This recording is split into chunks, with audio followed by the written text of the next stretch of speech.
City Council meeting to order, and welcome all of you that are here this evening. Always good to see everyone that has made it out. So, have some important items tonight, especially when have to start thinking about budget items, which we'll get to shortly. Before we get into any of our formal agenda, I would like to make two brief introductions and thank a couple of individuals that are filling in tonight. The first one would like to introduce is our acting city clerk tonight, and really appreciate having Barbara fill in for us tonight. I think many of you know Barbara Nicholson, and appreciate filling in when there's a need that arises, and has been tonight. Also understand our city attorney that's most often with us is not able to be here tonight, so we have his partner Ms. Robbins, and we appreciate you filling in as city attorney this evening. Thanks. On to the formal agenda, and Madam City Clerk, roll call, please. Thank you. Councilman Ziprick? Present. Councilman Peterson? Councilman Popescu? Here. Mayor Pro Tempore Rigsby? Here. Mayor Brower? Here.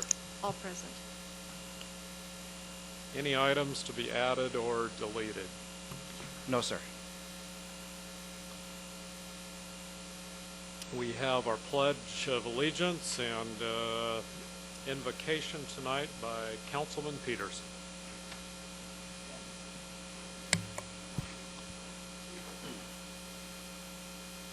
Father of us all, we thank you for so many blessings of life. We ask you tonight for wisdom as we deliberate. Amen. I pledge allegiance to the flag of the United States of America and to the republic for which it stands, one nation under God, indivisible, with liberty and justice for all.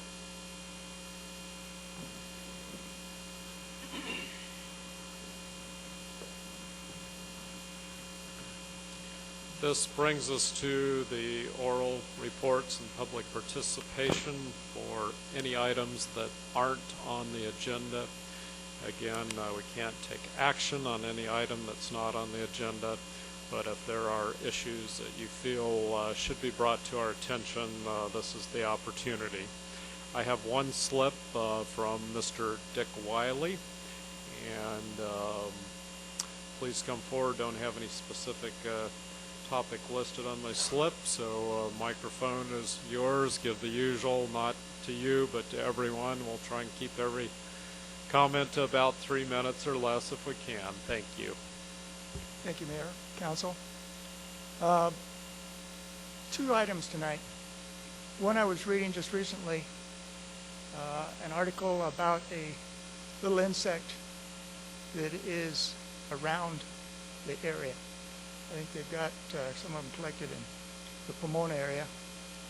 I've been in citrus, or my family has been in citrus for a long time, and I've been around citrus. This is a citrus type of fly. We had like the glassy fly a couple of years ago.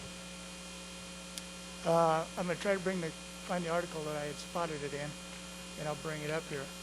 I know that a lot of people in this town like to have citrus trees. What the article said is that this little bug, which is similar to what the glassy fly was, I guess still is, basically will bite into the tender growth on the leaves of the citrus trees, usually in the spring and in the fall. That will infect the tree, thus ultimately killing it. And there's a quarantine on all citrus in Riverside and San Bernardino counties to try to curtail this. And there's little signs you can see that leaves little trails, so to speak, and sometimes eggs like aphids. If you have any questions on a lot of this, you can go to the Ag Commissioner in Riverside or San Bernardino County. There's the Ag Extension Office, or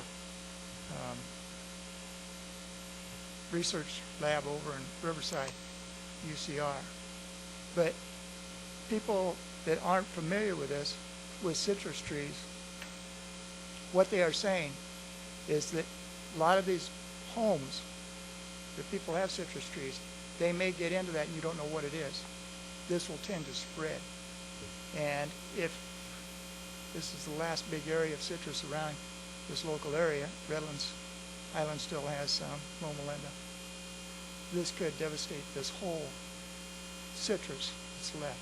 So I'll try to find that and get it so that it can be brought up there and people can be aware of it. Maybe we can have a little presentation or something so that people are aware. That's a real can be a real problem. Last thing, Floyd Peterson, I'd like to thank you. You're coming to an end of an era.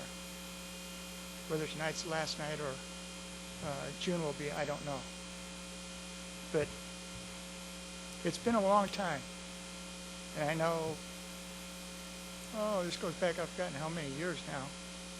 You came up to me one night in a situation, you said, "What's going on?" I said, "Well, I don't know who he is."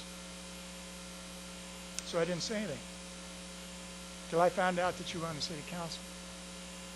And I've watched you since then, and I have been very pleased and very happy with taking a very level approach to everything. You'll look at things, think it through. You'll give comments to both sides. Generally, you bring a lot of perspective to this council from all your trips and places going around the world and how they can relate to us. And you have brought a lot to this council. And as far as I'm concerned, and a few others in this town, you're going to be really missed. You brought balance to this council. And going off, it's going to be missed. And I really appreciate all that you've done. You spent a lot of time. You come to a lot of meetings. You've been to a lot of other meetings that are related to the city. People don't see what you've done. And to me, and a lot of the others, you put your heart into this. And it's going to be hard probably to walk away from, but thank you very much. His comments on the citrus pests reminds me, what was that, year and a half or so ago, we had a certain area of town under, I believe it was Oriental fruit fly watch. Have we ever gotten a further update? I guess I haven't really heard of any further update on that particular pest. Is anyone?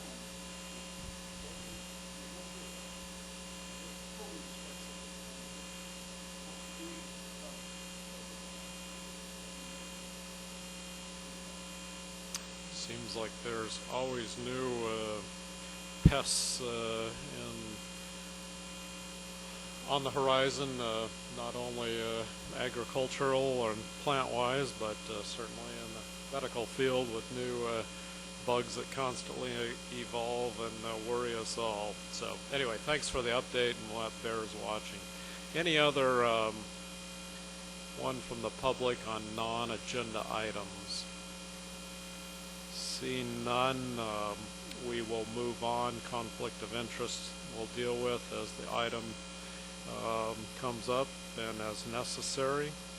We'll move on to our scheduled items, and we have several here that it's a privilege to have tonight. The first one is an introduction, and I would like to turn that over to Lieutenant Jameson to bring us up to date on some introductions in the Sheriff's Department. Lieutenant? Thank you, Mr. Mayor. Would the guy in blue come down, please? That's what that's what he was called earlier this evening. Anyhow, it's a pleasure to introduce our new captain at Central Station today, Captain Jared Teslar. And he comes to us with an extensive background in law enforcement. He has about 32 years in the department. And as a matter of fact, he told me recently that he worked Loma Linda as a young, very young patrolman. That was a in long time ago. Very long ago, in 1979. And I think about that time, Loma Linda had about 4 homes and 2 streets. No, I don't think Yarb would have had a lot to do at that time. So, some of his other assignments include being a detective for our Intelligence Division and Homicide Detail. As a sergeant, he worked our jail facilities and on Fontana on patrol, and he also went back to Homicide Detail as a supervisor.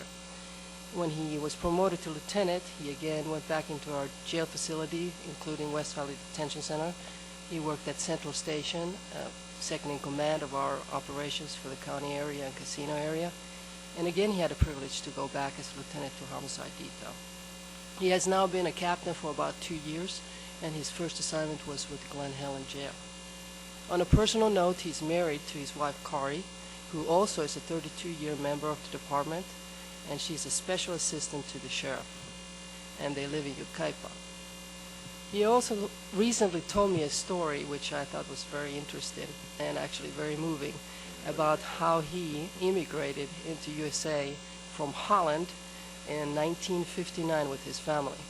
And they spent about 8 days on a boat until one morning, and at that time I believe you were 7 years old. Correct. He woke up and he saw the Statue of Liberty. So, but he also wanted me to point out one more thing. Even though he's from Holland, he doesn't wear wooden shoes. With that, I would like to turn the podium over to Captain Jared Teslar. Thank you, Nina. It's a pleasure to be here tonight, folks. Like Nina said, a little bit familiar with Loma Linda. I spent about 2 years here working the streets when Loma Linda was quite small. The hospital wasn't what it is today. It was the original hospital, and obviously it's expanded a lot since then. The gentleman was speaking about orange groves. There are a lot more orange groves around here too, and I used to recover a lot of stolen cars from the orange groves. I had a great time learning when I was a youngster working down here. I want to make a commitment to the council and the mayor that Nina is our right-hand lady, so to speak, and we both pledge a commitment to the council that even though the budget times are tough and we're going to have to come up with some really innovative ways to continue the top-notch services that we're providing to the citizens of Loma Linda with a little less money. So we're going to have to do more with less. And Nina's your immediate contact, but feel free to contact me whenever it's necessary. And I really look forward to working with all of you and to seeing you around. So thank you for your time.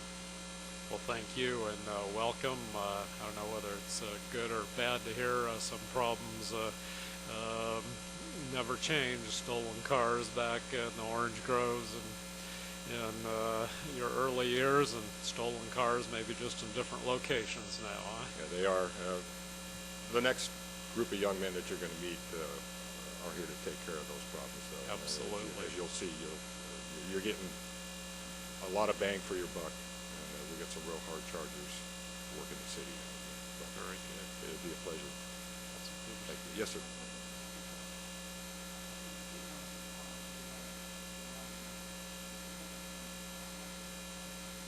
Oh, okay. Well, we have, when you're first hired by the Sheriff's Department, you're hired as what's called a trainee. You do your time in the academy. Once you get out of the academy, you go to a couple of weeks of what's called jail ops.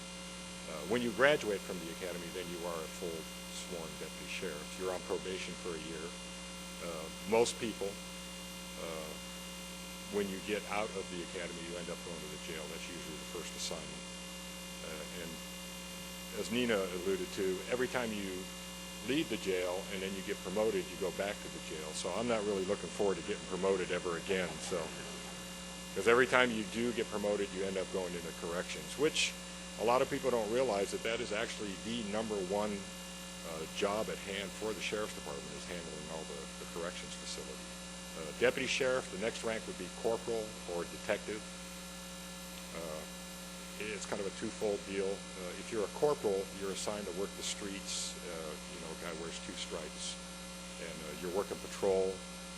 You're like a training officer. You're an assistant watch commander. If you're the detective side of that, then obviously you're working in a detective bureau somewhere. The next rank after that is sergeant. Most people that get promoted to sergeant go back to the jail. They usually spend about 1.5 years to 2.5 years there. And in fact, Nina and I worked together at the jail. We weren't there very long together, but that's where you go. Next rank is lieutenant. And again, you make lieutenant, 99% of the time you end up going back to corrections. And then usually after that you go to a field assignment somewhere. And the next rank, of course, is captain. Again, you go back to the jail. And then the next rank after that is deputy chief. Deputy chiefs don't go back to the jail because there's no deputy. You are put in charge of the corrections division, but you don't go back to the jail to actually work it. And then after deputy chief is assistant sheriff. Then next rank after that is under sheriff, and then the rank above that is, of course, the sheriff. You're welcome. Thank you. I look forward to working with all of you, and it's been a pleasure meeting you. Some of you have my business card from the breakfast. I didn't bring enough with me, but I'll make sure that I'll get you guys some. Thank you. Get you home and a cell phone number in case you guys need to get home. Well, Central Patrol's area is, we do the cities. We have contract law enforcement services for both Loma Linda, Grand Terrace, and we also have a contract in place with San Manuel. And then aside from those law enforcement contracts, we also provide law enforcement services for all the unincorporated areas of the county. And it used to be a really large area, but the city of San Bernardino has annexed a lot of our area. In fact, the city of Loma Linda has even annexed some of those old county areas, because the areas up there where In-N-Out Hamburger is on Rosewood and Tippy around there, those used to be sheriff's office jurisdictions, and it still is, but it's under the law enforcement contract with your city. So, thank you. Just one question. Yes, sir. If you were balancing the number, or comparing the number of deputies who patrol unincorporated areas as opposed to those who patrol under contract city areas, what's the ratio roughly? Well, I'd be lying to you if I had the exact ratio, but I can tell you that law enforcement services in a contract city, you can come down to our briefings and see that our cities are actually better staffed than our unincorporated areas. Whereas I might have 2 cars that are working the unincorporated area. And granted, it's shrunk over the years, but it's still, for someone to cover the south end, south of the 10 freeway, and then have to respond all the way back up to the north end of San Bernardino and the Del Rosa area, the numbers are higher as far as contract services go. Because, the cities, you folks are paying for, those services. And so, I'll give you an example. If we have a couple of guys call in sick, and they both happen to work, one in Loma Linda and one in Grand Terrace, we will actually pull somebody out of a county slot to put in the city contract, because it's a contract. We have to fill that slot with a person. So we'll go short on the county side before we go short on the city side. Okay? All right. Okay. Thank you very much. Thank you for your time. It's a pleasure meeting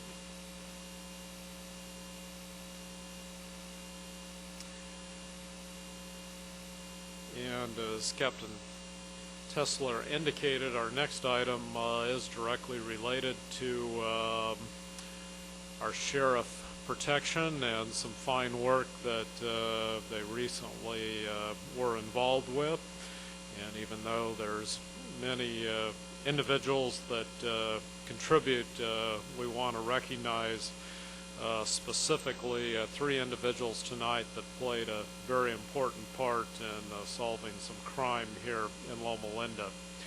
I have certificates for these 3 individuals. I'm going to read the first one in its entirety and then present the certificates individually to the other 2 without reading them. The details are the same, except, of course, for the names. And the first one, a commendation honoring Detective Moreno. Whereas with more than 85 residential and vehicle burglaries reported by residents of Loma Linda since March of 2010. San Bernardino County Sheriff's Department had to act fast. Whereas Detective Moreno, along with Deputy Shaver and Hernandez, analyzed data, mapped out locations, and developed a strategic operation to combat the burglars. And whereas working extra patrol on May 10, a traffic stop was conducted on a red BMW that was speeding, had no license plates, and upon contact with dispatch, the vehicle was found to be stolen from the city of Colton. And whereas upon inventory of the vehicle and further investigation, the suspects were linked to at least 10 residential, commercial, and vehicle burglaries in the Loma Linda area, and about $43,000 in stolen property was recovered. And whereas thanks to the actions of Detective Moreno, Deputy Shaver, and Hernandez, the suspects are being held at West Valley Detention Center. More arrests are pending, and 10 felony theft cases have been cleared from Loma Linda and Redlands. Now, therefore, as mayor, I, on behalf of the entire city council, do hereby commend First Certificate Detective Moreno, join the community and friends and family in honoring him for his dedication, commitment to high-quality law enforcement to protect the citizens of this community, signed 25th day of May 2010. Detective Moreno, if you would please come forward, I'd like to present this certificate to you.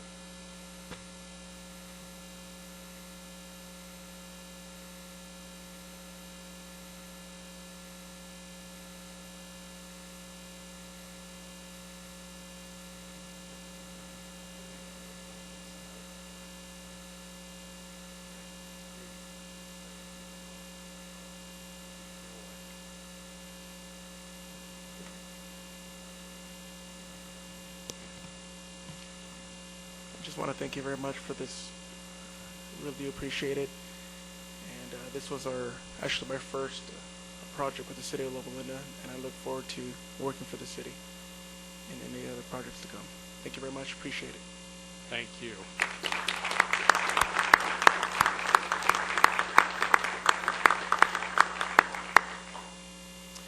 And again, the same basic details on the next certificate. On behalf of the entire city council, I do hereby commend Deputy Shaver and join community, friends, and family in honoring his dedication and commitment to high-quality law enforcement.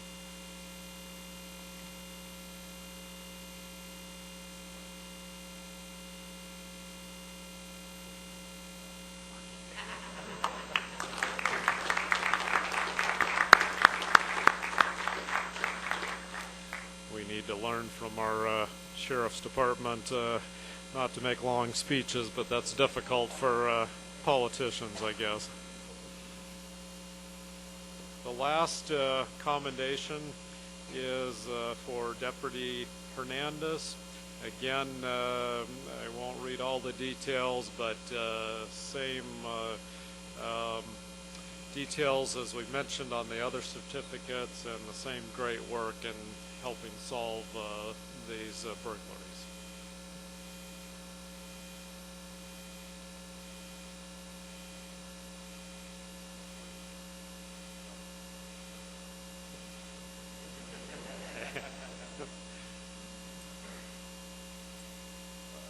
Like our detective said,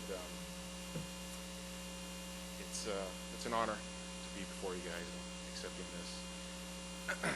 I'd like to thank Lieutenant Jamson, who immediately gave us the okay to put this ops plan together, along with Captain Tesler. It's always a good feeling when you deal with the public and being able to get property back.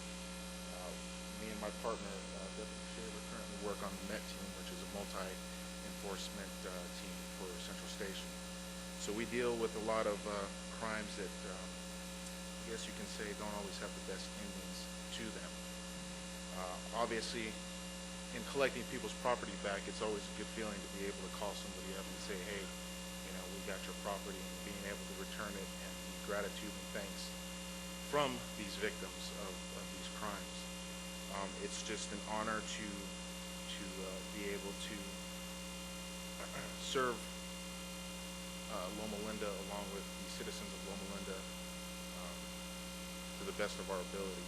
Like I said, I would just like to thanks again, along with my partners and everybody else who put in countless hours of time into this project. Thank you.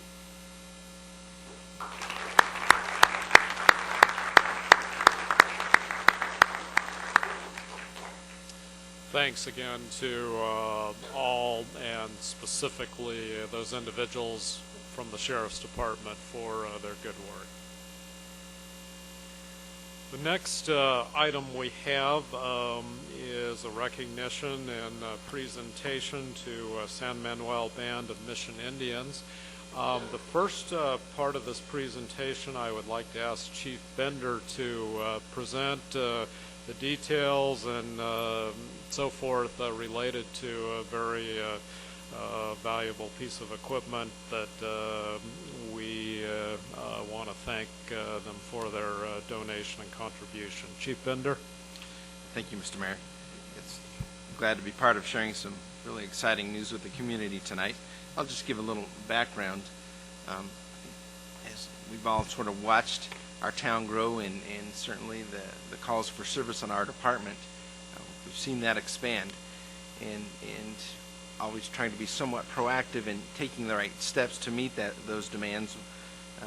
2 years ago, we started noticing that call volume, those incidents of multiple calls.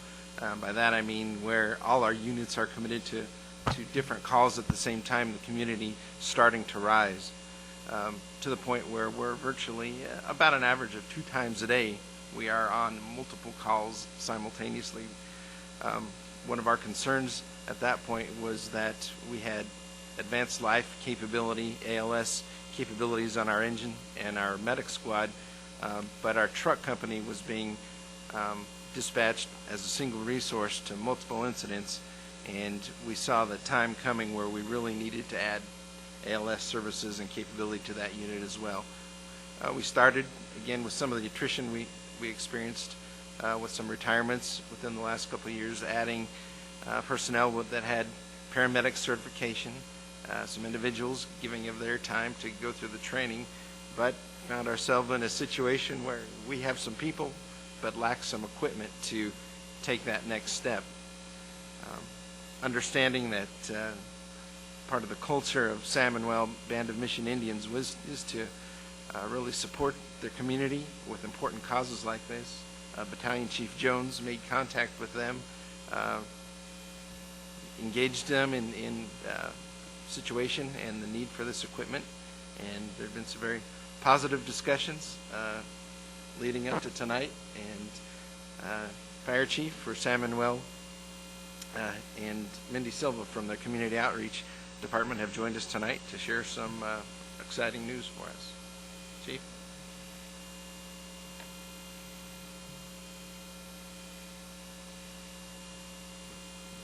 Good evening, Mr. Mayor and honorable members of the City Council. My name is Michael Smith, and I'm the Fire Chief for San Manuel. I was asked tonight by the Chairman and the San Manuel General Council to come and make 2 brief remarks and a presentation on their behalf. First remark is the appreciation and respect that the San Manuel tribal community has for the fine work done by the Loma Linda Fire Department under the leadership of Chief Bender. San Manuel is always looking for opportunities to work with our public safety cooperators who demonstrate their excellence, their courage, and their commitment to public safety on a daily basis. And so we're pleased today to be able to assist in this regard. Secondly, during these tough economic times, it behooves governments to work together. And the San Manuel tribal government was happy to be in a position to respond when the Loma Linda Fire Department staff reached out and asked for some assistance. Now, in addition to sharing a common commitment to public safety, the San Manuel Fire Department and the Loma Linda Fire Department also share one other thing, and that's a physician medical director, Dr. Fong Nguyen. So I'm going to ask Dr. Nguyen, who's the medical director for both our departments, to come up and speak briefly about the benefit of 12 lead EKG machines before we make the presentation. Dr. Nguyen? Welcome. Thank you, Mayor and Councilman. I thought I got passed on, so I would say. But anyway, I'm also an ER physician at Redland Community Hospital, and I know that since I started there in 1994, we double our volume in our emergency department with the same beds. And right now, if you walk to my emergency department right now, you probably see a lot of beds on the wall, because we have to treat patients any way we can. And with that, we saw increasing volume of 10% from last year from 2008 to 2009. What it means is that we rely heavily on the paramedics out in the field to help us treating the patient and take care of the patient in that first, we want to say golden hour, but the first 10, 15 minutes of the time. And as you know, just like Chip Bender said, it started growing in Loma Linda. And so the more ALS units we have out there, the less time that we need to respond to these ALS calls. Time is patient life. But the earlier we get there with the right equipment and the right diagnosis, we can really save a lot of life.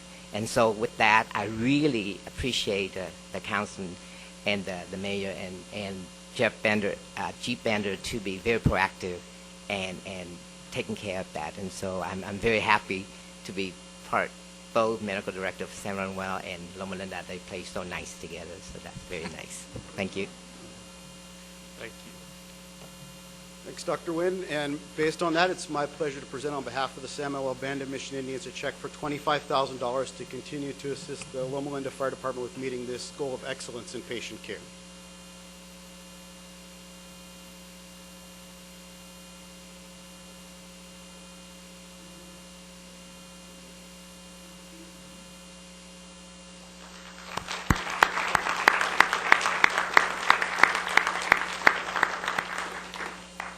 Big check figuratively and literally, huh?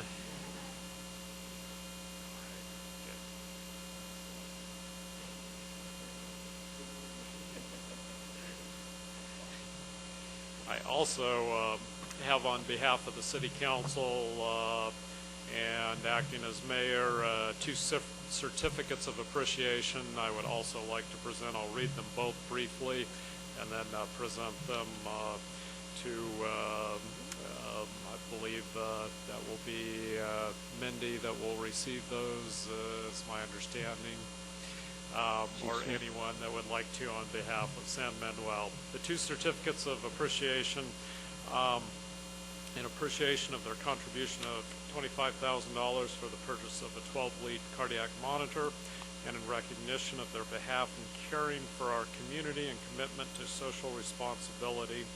The second certificate of appreciation is in appreciation for contributing $1,000 to the Loma Linda 7th Annual History Fair, and in recognition of their commitment to the history of the San Bernardino area. I would like to again thank them and present these two certificates recognizing those two particular contributions.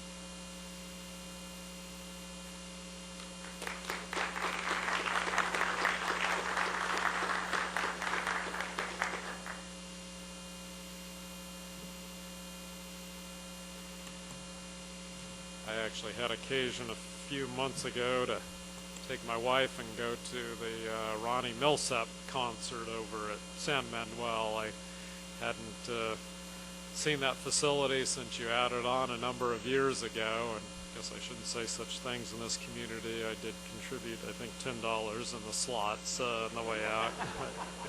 Very impressive. Had a good time at that concert. The mayor, can I ask the sheriff of the his historical committee to say something as part of donation? Yes.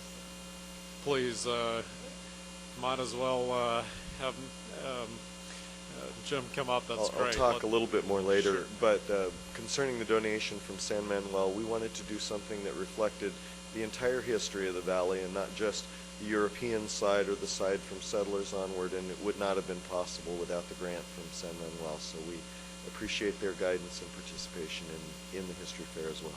Thank you. Mr. Shipp, as long as you're up here, I have no problem violating order, and I often do.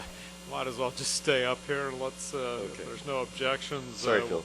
go on to your report and update from History Fair. And, you know, I think just about everyone up here had a chance to participate in some fashion, and it was terrific. But please give us more information. Thank you, Mr. Mayor and members of the City Council. We did have a big party on the 16th. We celebrated bicentennial of the naming of the San Bernardino Valley, I think in high style.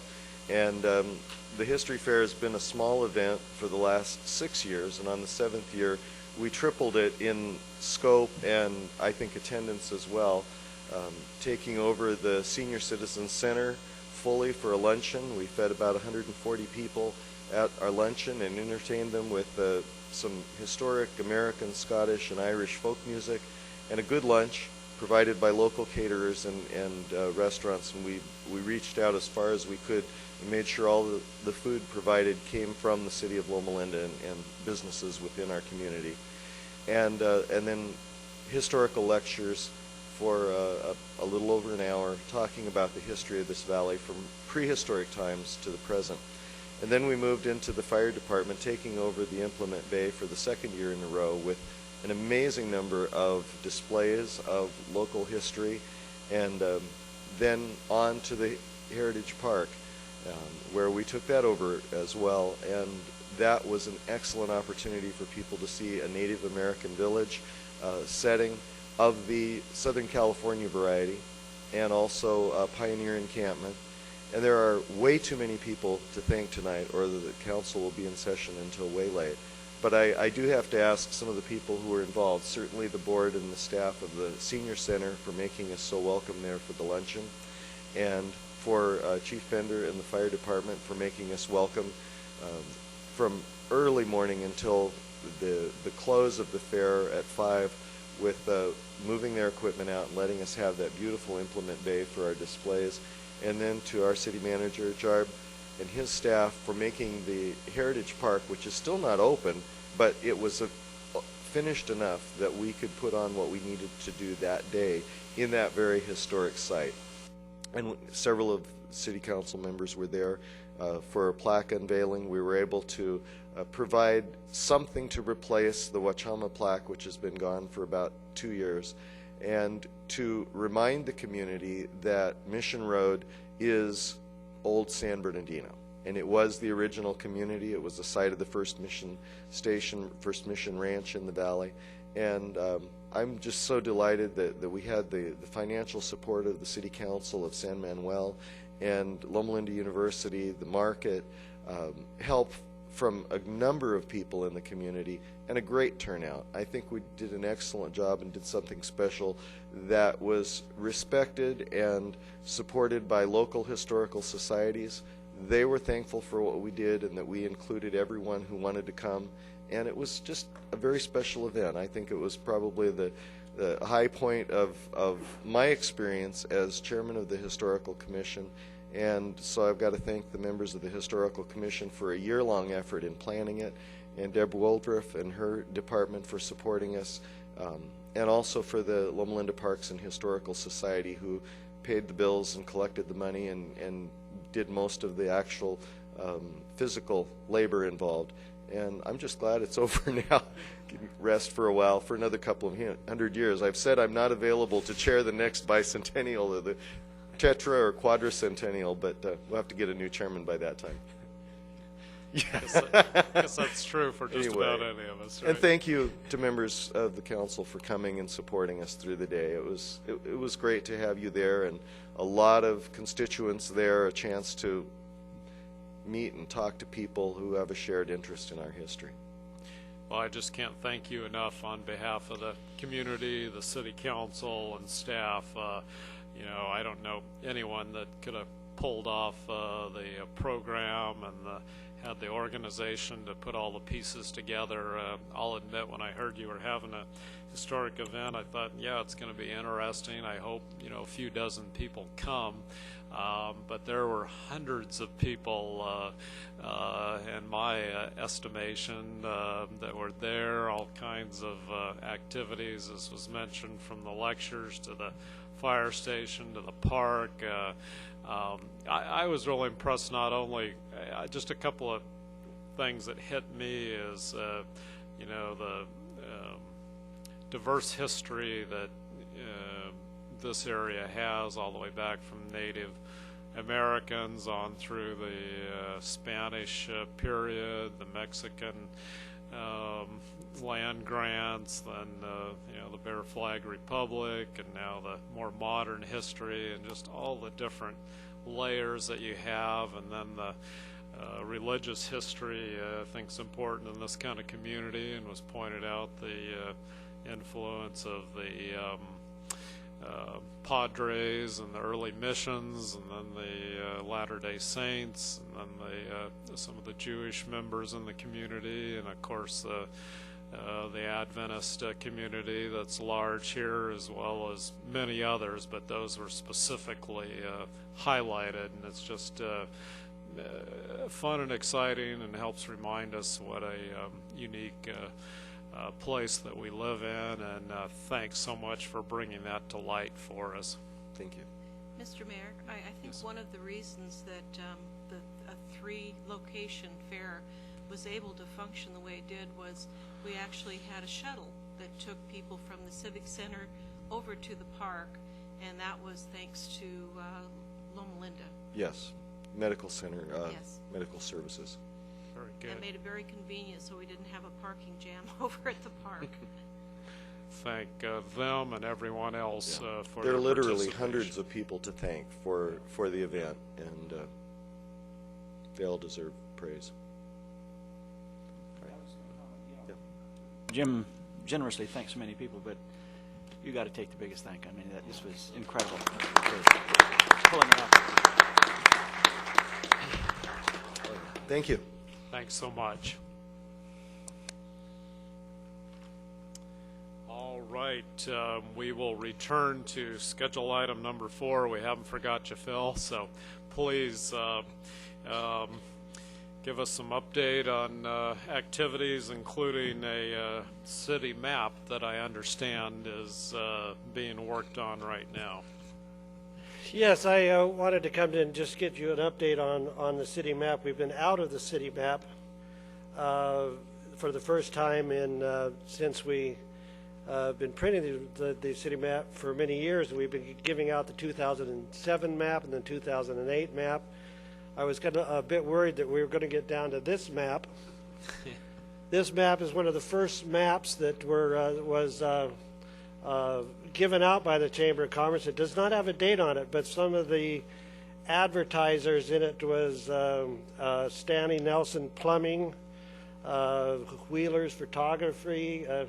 There was a tailoring shop down on Star Street. I don't know if you knew that or not, but there was one down on Star Street, Bud's Barbershop, including Frank's Barbershop. So it's really a kind of a relic, but I was worried we were going to get down to these. But I think that is in large part this is the first time we have been out of the map, because this is the first year we had the trails map on it. We do get a lot of people coming in asking for the map, and I would judge about 3/4 of those are after the trails map. We know that, number one, because they come in asking, they hear we have a map of the trails, could I have one? And we would give it to them. And then when we were down to the 2007 maps, they would express disappointment that they didn't have the trails on it.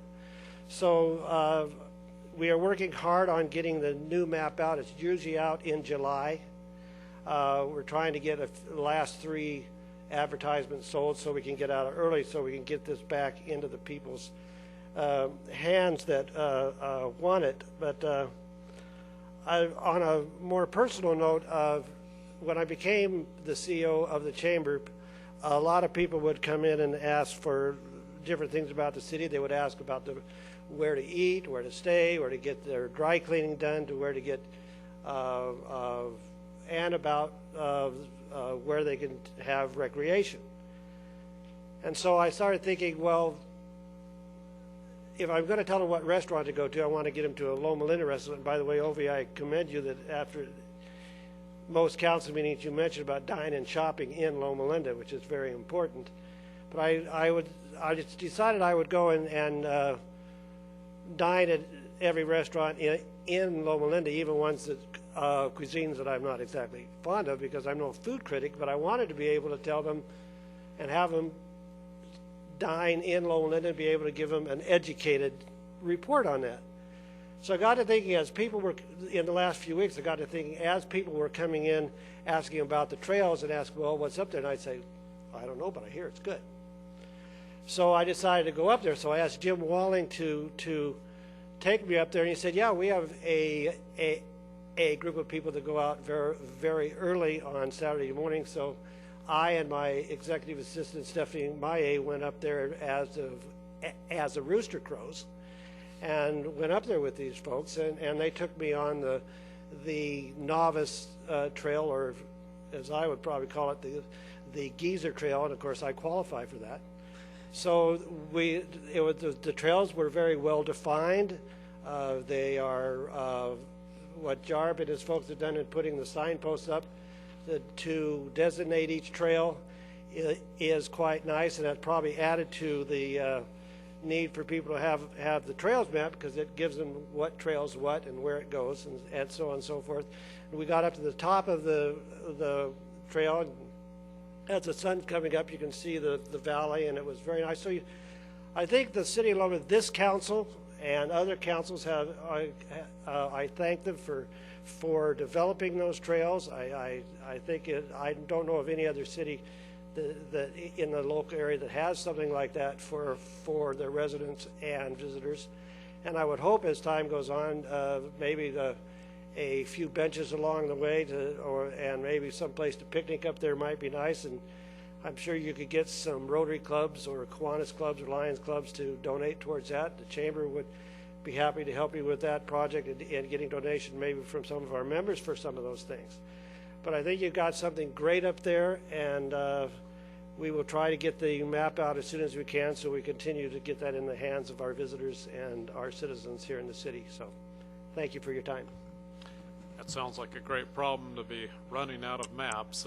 Must definitely had some interest there. So, Councilman Zipper. Last week, some of us were hiking up there, and it was pretty crowded. There were actually, on a Saturday afternoon, there were quite a few people in the canyons, and we ran into a couple of residents from the medical center who, it was around 4 in the afternoon, maybe 5, who were heading on up, a guy and a girl, and they told us they were originally from the Northwest, and one was from Idaho and the other from, Wenatchee, and they indicated that they had chosen to live here after they got done with medical school because of our proximity to the open space and the trails. And so I think one of the things that, and they did kind of compare our hills with those around Boise, and I haven't hiked around Boise as much, a little bit, but not a lot, but we have kind of rolling hills, and so those are pretty good for that type of hiking. And there's some others that get a little more rugged when you get up to the top peaks. That it gets rugged enough you have to be more careful of your step, because there's some 400-foot drop-offs, and you shouldn't venture out there until you're with somebody else or you've tried some of the easier ones. But I know something the Park and Historical Society is working on is we're working on a trail guide, and I think we're hoping to work with the chamber on that down the line to kind of have a little more explanation of each trail. But that's a project now that the history fair is done. Maybe we the next project. Just to make one comment, like to avoid getting into any specific detailed arguments, but I do think once in a while it's worth reflecting. I think it is something that we as a community can be very proud of, what we have as the preserve and open space of over 1,600 acres. We can all argue about should we have done it this way, could we have done it that way, but I think every single person in this room has contributed in some fashion, and even though we can argue about the details, it's something we as a community can be very proud of that we have, and no one can take that away. All right, let's move on to consent calendar. We have that with the addendum that is listed on the separate page, item 11.1. Do I have, consent calendar moved by Councilman Peterson. Do I hear a second comment? I'll second everything except for the one item I'm recusing myself from, a $32 expenditure to Loma University.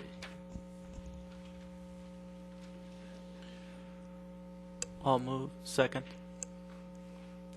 Shall we put our city attorney on the spot with conflict of interest issues? Again, we've had issues before with 4 of us that derive some income from Loma University entities. There is a check for, what was the amount, $31, I believe, to one of those entities, and whether that arises to a conflict of interest. Ultimately, I think we've all had that brought before us. Each individual council member has had to make that decision. So in all honesty, I'm not going to ask you to comment unless you have any further details. We have one recusal. We have the consent calendar moved and seconded. If there's no further discussion, all in favor say aye. Aye. Approved 4-0 with the one recusal. Yes. Just one quick comment on number 11. Okay. And that is, again, be correct. That is correct. Every time I drive around here, I am so proud of our streets compared to some other ones I drive on in local communities here. Our city is in such fine shape. You know, the infrastructure part of it is just tops. I want to thank the Public Works Director for that. Just to be clear on the consent calendar, I was kind of rushing through that. It is 4-0 on that one item that, i.e., that was mentioned by Mayor Pro Tem. The rest is 5-0 approval. I was just wondering if do we need we don't need a further second on that. I'm trying to think the procedural issue.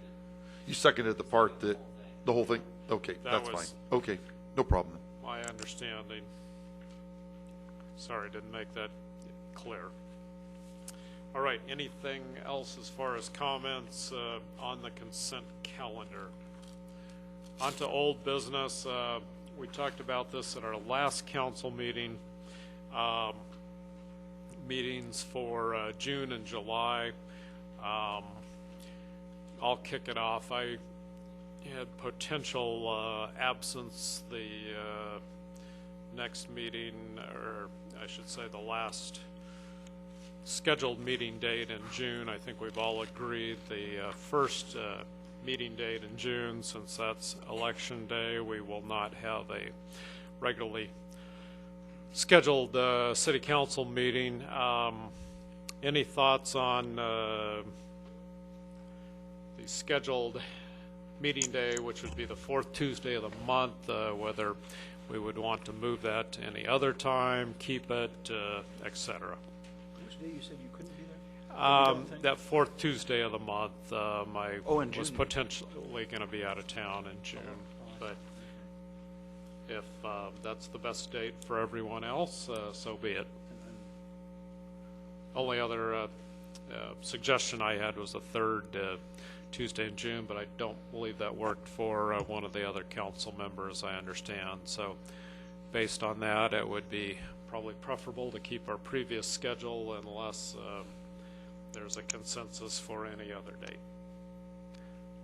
Seeing none, probably we'll leave Is there somebody has a conflict on the other one? If there's anybody, I think counts. Oh, you'll be on. So anyway, we will leave our council meetings as scheduled for June. I will see what I can arrange to potentially be present. July, we had talked about just having potentially one regular meeting day in July, as well as one to get the election results back and certified. So am I correct with the dates then? The second Tuesday of July would be to get the election results certification? That's correct, July 13. Okay. And then, we'd seat the new council.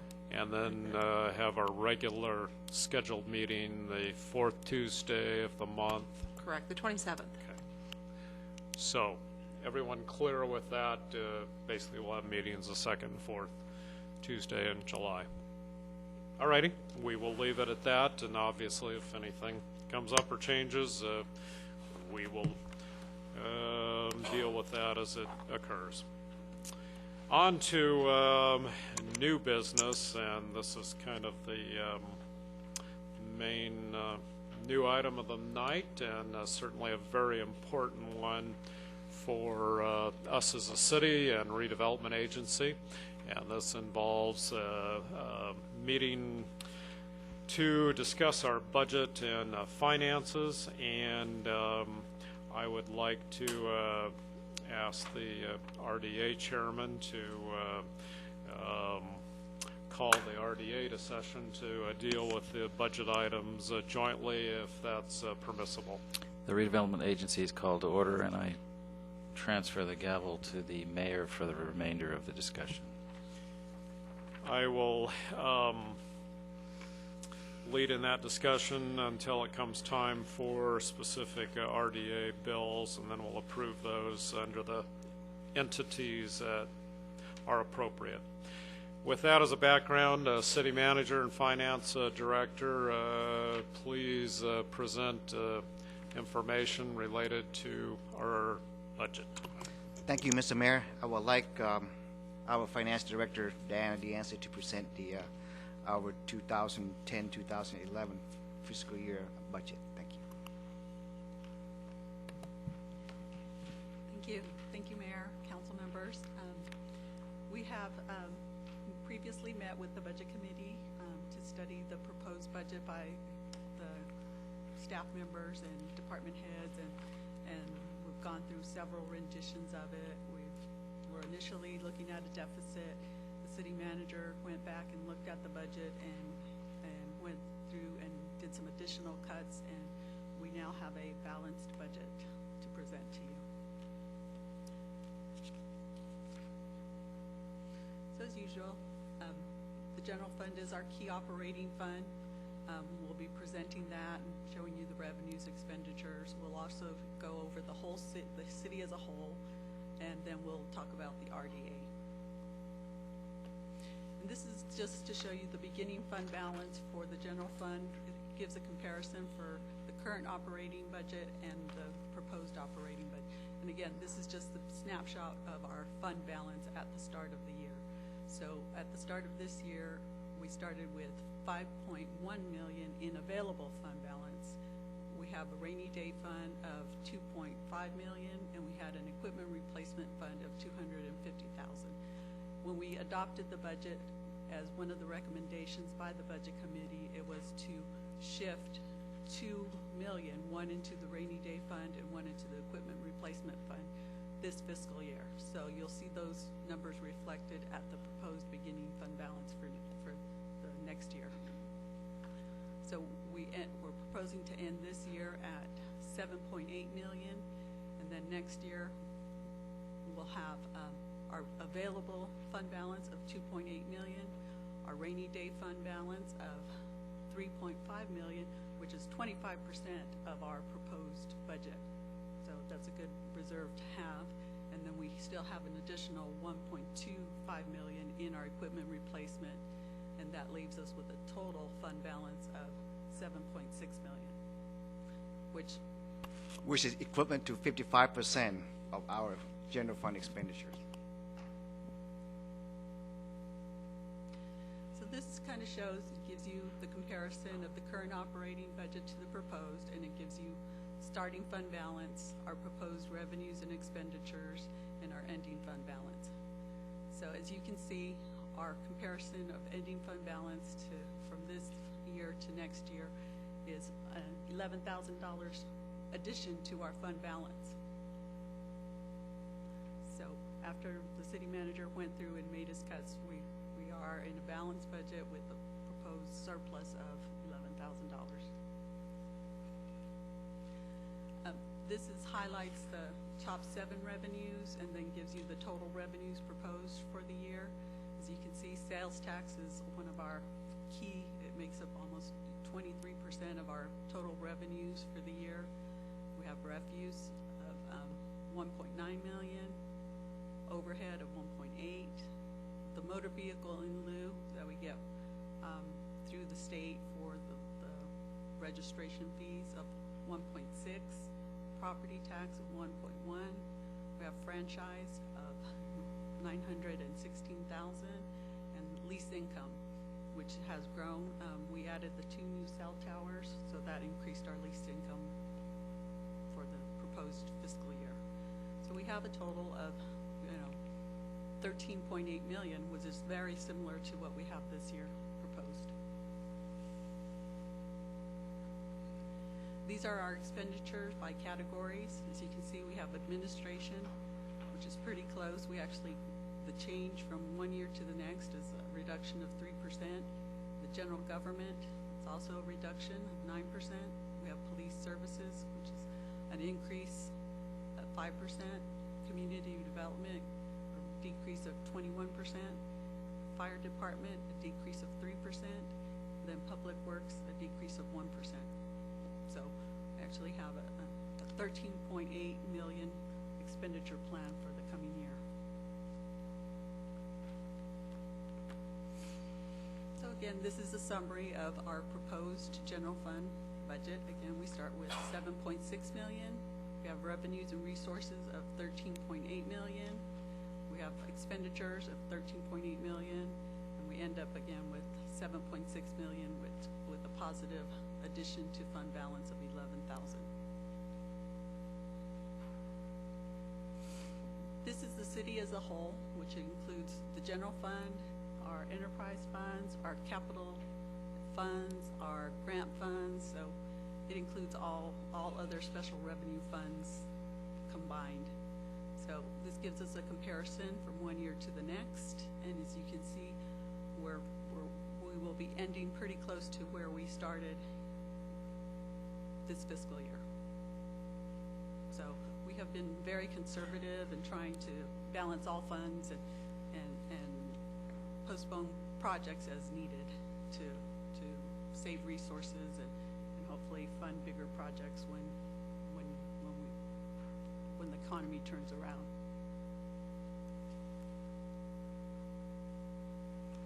So this gives us a snapshot of the revenues. As you can see, general fund was pretty close to, there's a slight point in there, so pretty much zero decrease.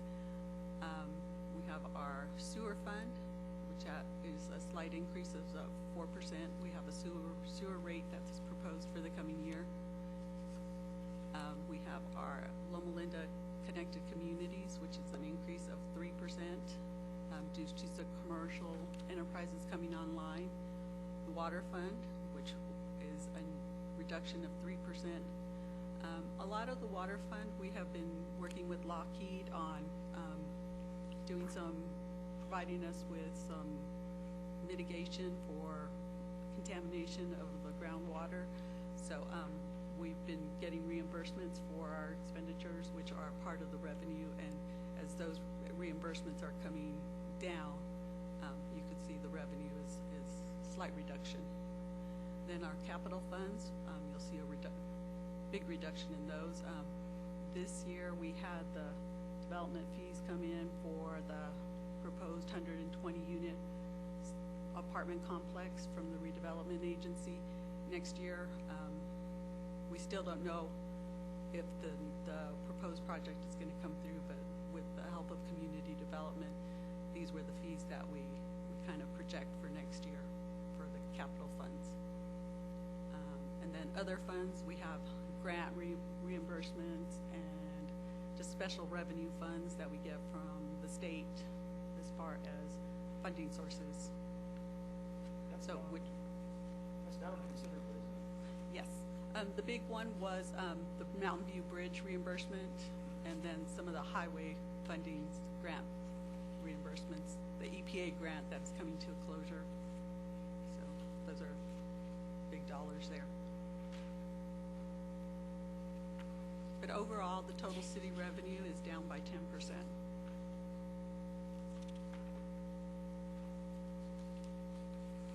And these are our expenditures for those funds, those fund categories. As you can see, it's also down by 8%. The key major decreases, as you can see, our capital funds and the other funds are down. LLCCP is doing less infrastructure build out. The main increase will be in the sewer fund for sewer main that's being replaced. And then, as you can see, we reduced in the general fund.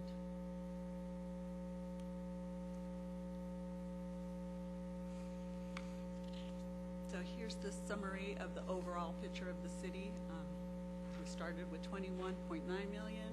We're proposing revenues and resources of 32.2, expenditures of 32.3. We're ending with 21.8, which is a negative change of only almost $70,000 for the whole city. Here's our redevelopment agency. And again, the redevelopment agency works a little bit. We have some beginning fund balance from bond proceeds that we issued in previous years. We have some in the operation funds that we're still spending, and then we issued the Loma housing funds. We issued some bonds, and that money will be loaned out for these projects. And so until it's spent, we still have it sitting in fund balance. So that's why you'll see some big numbers to start with, and then some dramatic decreases at the end. So this year we started with 11 million and we're ending with 8.6 million, and next year we'll be ending with 3.2 million. And the bulk of that is in the Loma housing for the projects that we're going to be loaning out money for. These are our revenues. The bulk of these are tax increments, as you can see, and then there's some internal loans for the operation of the RDA. So pretty much the internal loans will be reducing. So that's a reduction of 6.3 million. I mean 6.3%. Debt service tax increment is, we're reducing the projections in our tax increment, so you'll see the change of a reduction in debt service fund of the 2.6, and then in the low mod, you'll see that it's tax increment plus there's interest earnings on the huge balances that's been sitting there for those bond proceeds, and then which will be spent out in the coming year. Can you tell us on the RBA budget, where is the 2.8 million that we handed over to the state? Can you say that again? I'm sorry. The $2.8 million that we just handed over to the state to help them balance their budget. That came from in the debt service fund. Yeah. We had budgeted a repayment of internal loans to ourselves, but if the state wanted the money, then that meant that we would reduce those internal loan repayments and ship the money. So that came out of the debt service fund there. Okay. Which means that another fund, and I believe it was the Special Projects Fund, Special projects. that we did not repay ourselves to, which Correct. leaves in there a balance of approximately $8,000. Correct. That's it. Well, Yeah. in special projects, we had also budgeted other repayments to other funds that Right. it borrowed from when we bought the open space from the hillsides. So as part of our strategic plan, we decided not to make those loan repayments also, just not to drain the special projects fund, and to postpone those repayments into hopefully next year and then the following year. So, yeah, because we also need special projects, because that's kind of where we repay ourselves and then we reloan to the RDA to fund the next year's operation.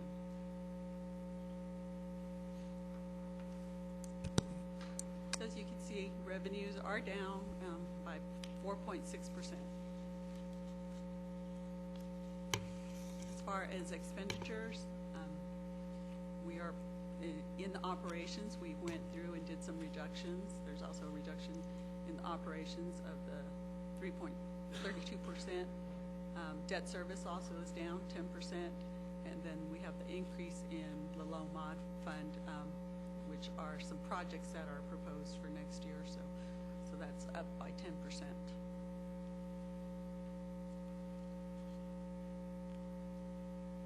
So we have a total reduction of expenditures by 13% in our RDA fund. So here's where you'll see the big picture where we started with 8.6 million. We're getting resources of 13.6 million. We're spending 18.9 million, and we're ending the RDA, total RDA with 3.2 million. So we'll be spending in the RDA that 5.3 million. And as I said before, the bulk of that is from previous bond proceeds that we still have had in fund balance that we will be spending.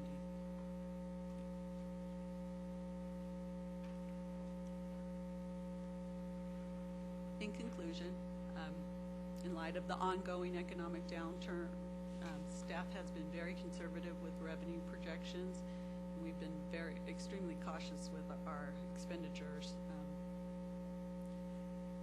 The proposed budget for fiscal year 2010-2011 presents a balanced budget, leaving 2.8 million in available fund balance.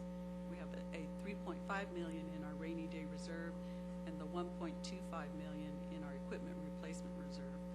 So for a total of 1.7 million in our general fund balance, which is our key operating fund. And at this point, I would like to invite our Budget Committee Chair to come and make some comments and thank everybody for their participation in the budget process. Thank you for that report, and if we have any questions, we can return to those later, or then I think it's germane now while he's coming up. Can you tell us what the peak general fund expenditures were before the downturn in the economy? Because now it's 13.8 million. How high did we get? I mean, I don't have the exact number, but I think we were close to about 16 million. It's 15.8.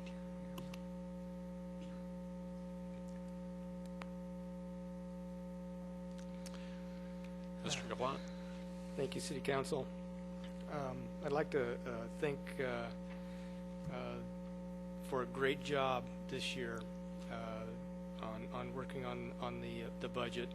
The City Council, we really appreciate the renewed interest in the Budget Committee and your participation in that. The City Manager, we really welcome the frankness and honesties poured out this year, especially having to do all the grinding and stuff to get down to this balanced budget, and of course all the staff that have contributed and also all the sacrifices that they've done. So we really do appreciate that, and it was kind of surprised to see that we actually got our rainy day fund up and our capital equipment replacement fund up. That is really, really appreciated, and I hope to make some use of that recommendations later on. As we've gone through the budget, I think all the Budget Committee believe that, even though there was a lot of work on this, a lot of cutting, that it's still a credible and budget. It still reflects known economic conditions, except for stuff like the state may come in and want to do more contributions to the state. We also think that the citizens of Loma Linda should be really proud of what has been done in the city, especially in these economic times. This is a situation in which if things have gone a little bit differently, we would all be seeing a different view of the city and what it's in. We are now in a position that we are balanced. Many other cities, even the state, they're not even close, and that is all due to a lot of hard work and a lot of effort paid to make the city run continually at the pace that it's gone to. But I know in history we've had very bad times, but I think this time, even though it's probably the worst of times economically, it doesn't seem as bad as those other times did. That's the way it's been handled here at the city. And the citizens should be proud that that is exactly what has happened. Under great leadership, it has actually done very, very well under very adverse times. Kind of as a kind of a case on this, we have noticed a new spirit of cooperation between the department heads, the staff, and even the unions. All their sacrifices helps this budget be possible, but it's kind of a spirit that I don't know how the budget committee feels, but it's kind of like a new can-do attitude that the city's come under, even under these adverse conditions. And so what was deemed impossible yesterday is done today. Before, it was very hard to try and keep that balanced budget, and as things started to decline, it was going to be harder and harder decisions. Prior administrations had difficulty of trying to get down to that. As an example is this, the dramatic budget correction that was made at the end of last year, in which it may not have been a very balanced budget at the time. Under new leadership, within 90 days, this was mostly all corrected. Made the decisions were made. Out of those decisions, cost savings were done at that time, which helped balance the budget today. So again, it's something that is done very, very well, and I'm sure the budget committee believes that we appreciate that. The downside of such a lean budget is the strain on the staff and the city's assets, and we recognize this. And even with the do more with less concept works, unless it goes too far. And so we want to put out an air of caution that currently city services are in balance, but under continued operations at such a low level, it could be go out of balance, especially if something abnormal were to happen. Even with the staff, somebody leaves, it's not, you don't have that comfort, you don't have that safety net that they had once before. And we do recognize that. And we do recognize that our recommendation on this part is if as long as it's a short-term solution at this adverse time, we don't see, the budget committee believes that it's not a real big issue, but it should not be part of the norm, and then it carried over year after year. So with that, I'll just go through our recommendations real quick, and then any questions that you have. The budget shouldn't be balanced with any cash reserves, which we now see that it has not, and we are greatly relieved at that. We believe that the rainy day funds should be for absolute emergencies, but the way everything has been handled, it has not created a dire emergency. It's just been more or less corrections in operations and revenues adjustments for this, and we appreciate that. However, if the economy continues on a downward slide, then this would need to be considered in the event that the city services are being sufficiently compromised. Public safety is vital, and the budget committee continues to recommend no reductions in staffing in police or fire, which we have seen that that is done. The budget committee also feels that the budget should reflect the general economy. This is kind of our preference as the city returns to more improved state. Replacing concessions made by the city manager staff should be a priority. We believe that the people that are working, if they're giving a sacrifice, they should be also brought back whole, so to speak, as the economy improves. The budget committee believes that those that have sacrificed should be first benefit when times improve. Again, this only should be applied to replacing efficient processes, not fluff. Like last year, a schedule of accrued and accruing capital equipment costs should be created. I believe that there was a spreadsheet created. There was, and hopefully we're hoping to get an intern, unpaid intern, to assist us with updating it and then continuing it. Okay. We haven't seen it yet, but we'll look forward to seeing it again, or at least being able to see it for the first time. Again, if following the rules that we had last year, those purchases of 40,000 or more could be accrued on that. Now there seems to be more money into the capital equipment replacement fund, which can now handle more in there. So it'll be nice to see if it comes in within balance or not balance of what is estimated as compared to what's in there. So we can adjust at that time if it has to go up or down, at least on our recommendations. Continuing the allocation of the maintenance of all city assets should be continued in future budgets. As this budget is rather lean, not everything seems to be as fully compensated as it could be. Again, this is a situation in which if deferred maintenance may be an issue later on, but we think it's a short-term solution. As that short-term solution, we're acceptable with it. It's just an error of caution, is that it shouldn't be as the norm.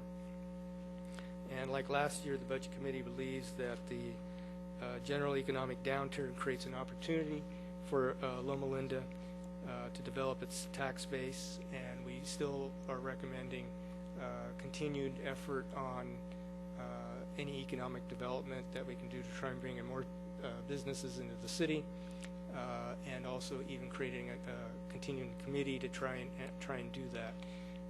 We believe that we have to start now to try and bring those businesses in, and we believe that it's the faster you start, the more quicker we can see the fruits of that labor. And as the economy starts to improve, other cities will be able to get back online and take advantage where right now I think we can. So I think that concludes. Is there anything from the Budget Committee that you came up last year? I was just wondering. Okay, now apparently they chickened out on me. Good year. Questions for Budget Committee, Councilman Peterson? Yeah, not a question, but just a couple of comments. Number one, I continue to be surprised that our sales tax revenue is as high as it is, and you've projected it's going up again. And you know, we always worry about the fact that we don't have the business in this town that some others do. But as I look at the sales tax reports coming in, I think pretty much every month on what we get, I'm always surprised at how high it is. It's amazing. And the second thing is, without question, comparing us to our neighbors, far and near, in terms of budget, there's a lot of cities out there that give their right arm for this one, and the shape that it's in, and that really makes me feel good. This is. I agree. Yeah. Fantastic. Okay, anything else? Well, since you're up there, I just wanted to add my praise. I really believe that it is the Budget Committee that was instrumental in guiding us as to ensure that we have appropriate funding for all of our services. Not only do I want to commend your efforts as the chairman, but the rest of the Budget Committee. I think having been on the Budget Committee now for 2 years, and having sat on other committees, I'm very, very impressed with the professionalism and everybody's knowledge of. For most people, it's kind of Greek to be looking at some of these numbers. There's some big numbers, and if you look at the actual budget itself, there's many, many funds, and it requires a lot of hard work and a lot of time and effort to understand it all. I also want to commend Jarb. I've had multiple meetings with him, and I was very, very impressed with his strong effort and getting down to business real fast and real quick, and I was amazed in his ability to look at all those funds and find places that he felt that we can be more efficient.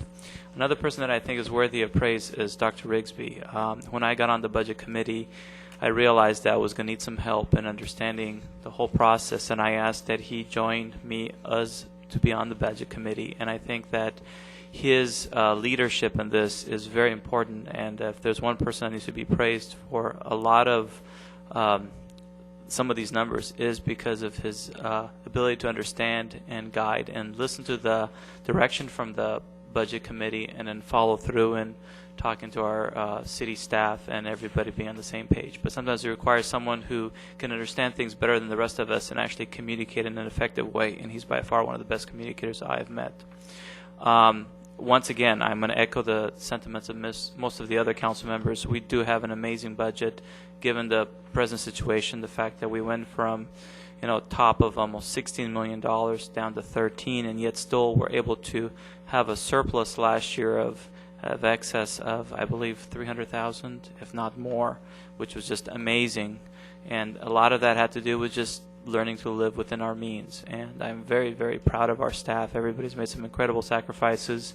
And some of the things we had to do was we did let go of some folks, but I think it wasn't because we necessarily didn't have the money, but those are folks that, I think part of having good government is making sure that everybody's here is doing what they're supposed to be doing, and if there's nothing for them to do, we just don't keep paying them. And that's one of the problems that we have at the state level right now, to the tune of billions of dollars, and it's unfortunate that a lot of that money is being sucked from us who happen to have the money, so keep feeding a big machine that isn't productive really, and it's kind of sad. And I wish the voters would really pay attention and vote appropriately at this next election, because some of those issues are coming up. For example, Prop 16, which is an effort to try to avoid the state taking our money away for their own needs. And I really encourage people to look at that. It's a very good proposition. With that in mind, I just want to once again thank you for all your efforts and all your hard work. Thank you. Thank you. I want to say thank you for the Budget Committee. They do make, whoever's chair, they make it a lot easier, because they do participate, they do have their own thoughts, we do work together and come up with something that's a blend of everybody's idea. Thank you. Just to reiterate what Councilman Popescu mentioned, thanks on behalf of the council to the Budget Committee. A lot of hard work and volunteer efforts, and I know it's not the way probably would choose to spend your evenings if you weren't dedicated to some public service here. Mr. Mayor, starting down the list, I move Council Bill R 2010. If I could, just before we get to that, any further comments from City Manager in relation to budget? Yes, sir. Thank you, Mr. Mayor. Again, I would like to thank you, all the department head, for working with me, and especially Diana for really changing the number, I don't know how many times, for me, because, again, we did a lot of cut, and we all sacrificed for this budget. And thank you to all the labor union groups that work with me to pretty much keep all the salary the same, benefit the same, which still mean we still have 5% furloughs for next fiscal year and some benefit cut to all the employee, which is the same as this year for next fiscal year. Thank you. Again, want to thank you on behalf of the entire council and community for your hard work on this budget. It's a very difficult process, and you've provided exemplary leadership in dealing with difficult situation that we're faced with. Before we get into specifics on passing resolutions, I just wondered if we had any other discussion from the council on any specifics. I'm going to throw out one item right now, and again, potentially step on toes, and I'll bring it out. We recognized outstanding service by the Sheriff's Department, which they absolutely provide. There's no issue whatsoever on that item, and heard about that tonight. But in looking through our expenditures, looking at every general fund expenditures, I see -1, -2, -3, -9, -21 for department. There is one category, police services, 5% increase. I'm concerned about that. Our employees working consistently above and beyond the call of duty have made sacrifices. I just am concerned about increasing our expenditures in this area by 140,000 from this current fiscal year. It seems like in relation to every other expenditure going down, at least we should make a goal to provide the same service for equivalent cost. And I'm going to throw that out for discussion and at least potentially include that when it's time for budget action. Mr. Mayor, the reason for the 5% increase for the county sheriff services is due to the sheriff is scheduled to have their pay increase for their deputy. So we're not increasing the position for deputy, but it's just a salary increase. So potentially if we chose to, we could pass a budget tonight with making a change to one specific area for further review or further recommendations and pass the rest, i.e. if this was a specific concern. Yes, sir. Again, right now the Schedule A that we received from the county sheriff is a draft because the county has not approved their own budget, which include the sheriff's salary. Correct me if I'm wrong. That's correct. The increase that you see is directly related to some of our business with the labor union in regards to the raises to the deputy sheriff. There's no increase as far as increase in staffing levels or anything else. It is purely related to the salaries.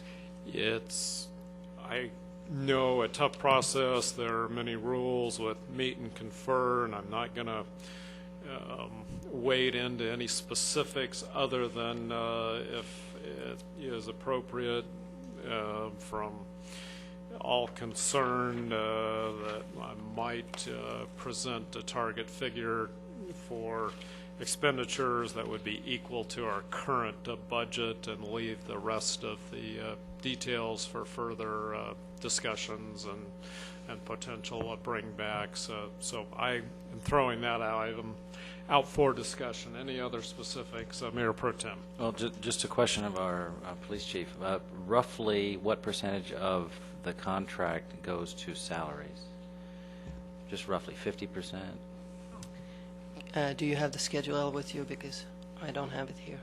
Because some of it goes for police, some goes for investigation units. Some goes to for equipment, like you said, vehicles. Yeah, vehicles and dispatch services and those sort of things. The reason I'm wondering is because this 5%, if it's just for pay increases, if salaries are half of it, then that means the salaries are going up 10%. Well, to my understanding, and Diana, if you have the Schedule A there, this is related to the fact that we're looking at possibly an increase of 7.5 to 8%, if I'm not wrong, don't quote me on those figures, of an increase in salaries for deputy sheriffs. And mainly this increase in services is based on that. Now, like I said before, our union is negotiating with our members. There's a package, a proposal to cut some of that has gone out to all the members, and the members of the union will vote on that by June 15th. So it may or may not be as high as currently proposed. And the other question I have is our contract with the sheriff just a pass-through where they present us the bill and we pay it, and they can present the high bill even if their costs don't go up? Is it that kind of a thing? Is it take it or leave it, or do we negotiate individual terms? Or? It's pretty much they gave us the proposal and we pay it. I think once the county adopts their final Schedule A, that's what we pay off of. So if they don't get the pay increases, we don't pay it. That's correct. So there is a connection between actual cost of providing the service and what they charge. That's correct. Okay. And also, we have in this budget, we're not sure if the state, if we're going to have to pay booking fees for the next fiscal year, so we put in the cost because we weren't sure if the state was still going to cover them or not. So we've added those in case we have to pay them. Any other discussion, question items on the budget?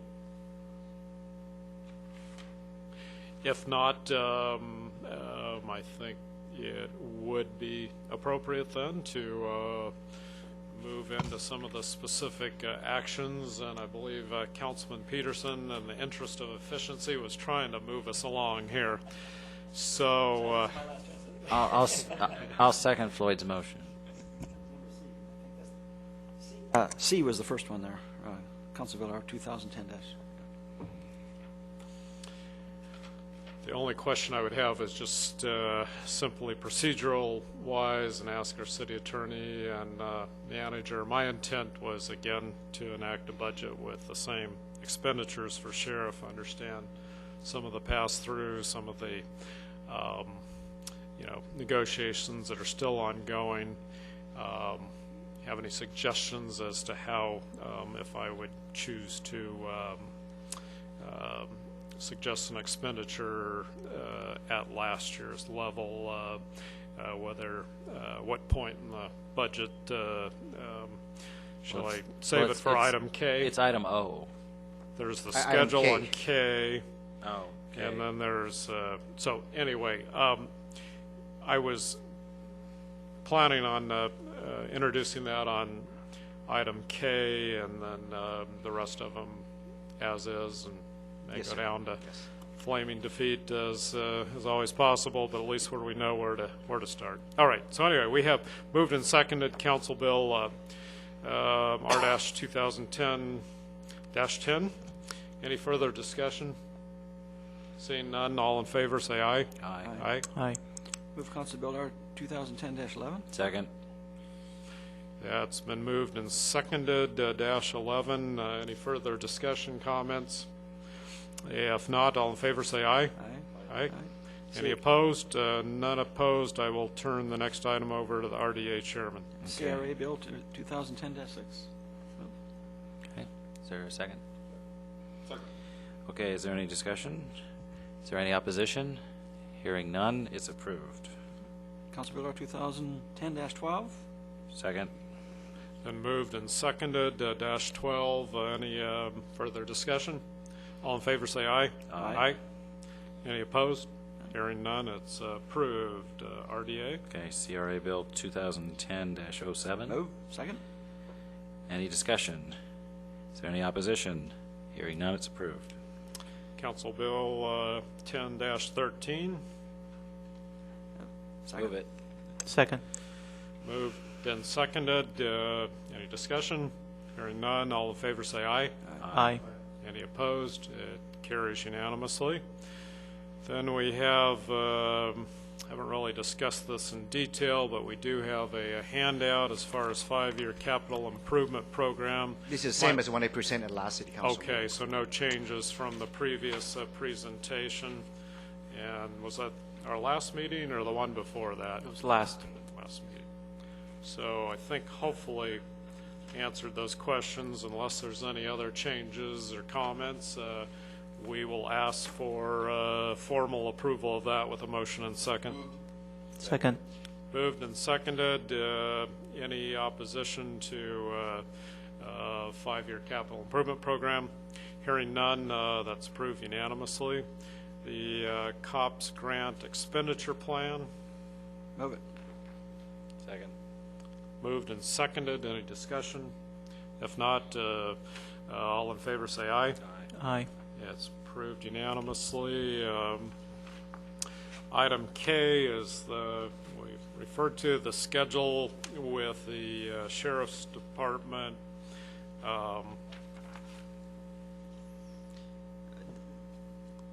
Looking for suggested action in approving Schedule A. I'll move it with the comment that we really don't know the exact number on that yet, do we? So what we would, if we had any ideas of cutting or adding, we don't know quite what to do because we don't have the exact number. Well, I had a question of clarification. If we approve it as is, does that lock us in to change it later on? No, we can come back and amend it later. Okay. But the final contracts, as I understand it, will come back from the county and Sheriff's Department pending further action. Again, I will oppose listing, even though I understand all those issues, and I'd like to send the message that I think the sacrifices that all our other employees within the city have made, that unfortunately it needs to apply to all areas, and I think last year's expenditure total is the target that I would support. Anyway, Schedule A has been moved, I believe. Is there a second?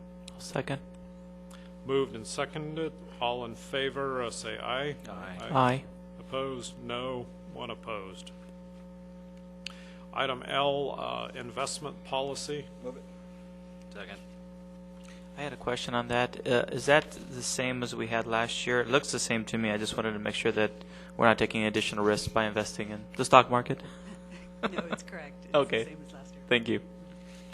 Stock market is solid as can be, If no further discussion on investment policy, it's been moved and seconded. All in favor say aye. Aye. And that passes unanimously. The renewal of the Forest Wildland Protection Agreement. Move it. CDF, moved and seconded. Any discussion? All in favor say aye. Aye. It's unanimous. I'll move. Council Bill R 2010-14.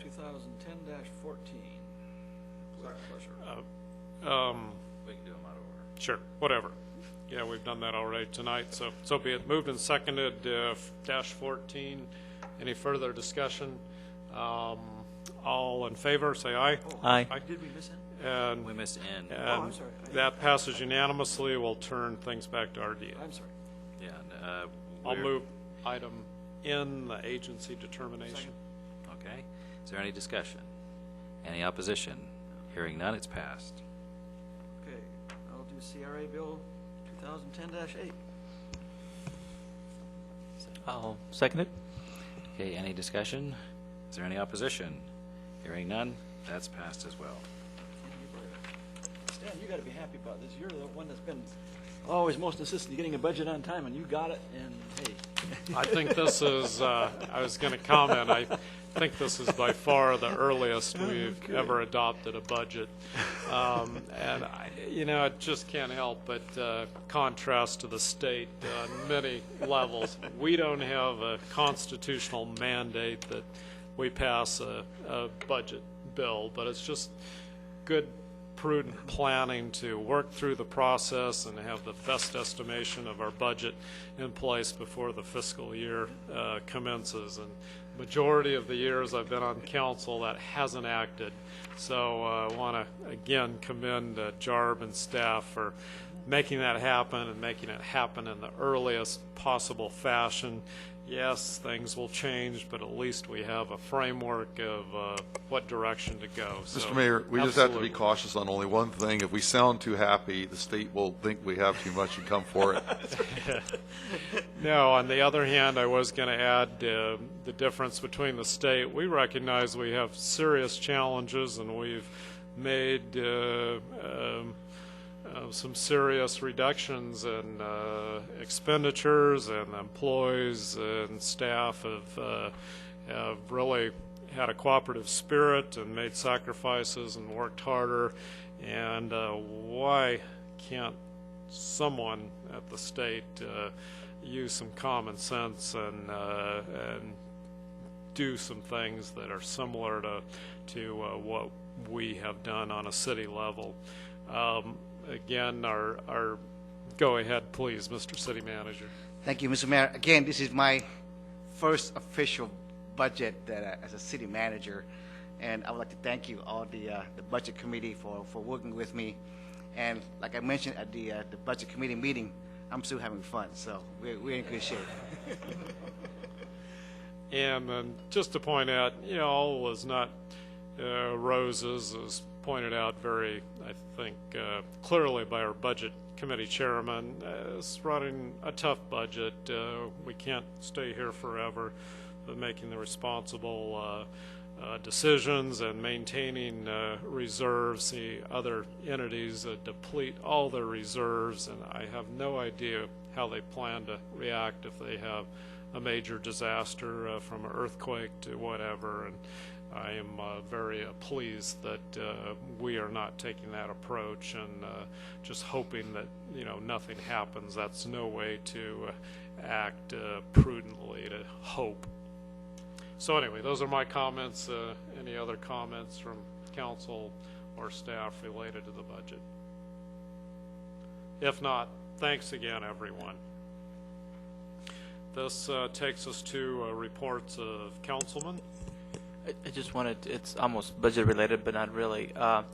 When Jarb came on board, we actually created a new position, Economic Development Director, and some of the staff can attest to the fact that I'm in his office on a weekly basis trying to keep up with what's happening regarding economic development, especially commercial development. And I met briefly with Conrad by phone yesterday. He updated me on his attending the ICSC conference as we speak. I think he's on his way back now. And that conference is a conference in which most of the big commercial developers come and, of course, trying to bring up business between themselves, retailers, and other businesses. Even though we have a pretty good budget, other cities actually spend serious money and actually have a booth there, and they're marketing themselves. And I'm hoping that someday we will do that as well. But I can report that Conrad made some very good contacts. He's continuing to talk to a number of individuals. Loma Linda is in a very unique position given the medical center and the VA and the university, that we have a large number of visitors, and those visitors do spend money, and those visitors do work here, and they do earn a pretty good living. And we needed to kind of take advantage of that, and we have some amazing opportunities along Redlands Boulevard and even along Barton Road where we can do some exciting commercial development. So like the Budget Committee Chairman alluded to earlier, we have to figure out ways to generate additional revenues because of the fact that things do cost more money over time and services do increase. So I wanted to report that I think we're heading in the right direction, and Dusty and I attended the ICSC conference last year. We made some great contacts. We're following up all those contacts, and Conrad is working really hard, and I'm hoping that in the next 12 months we'll have some exciting things to report. Thank you.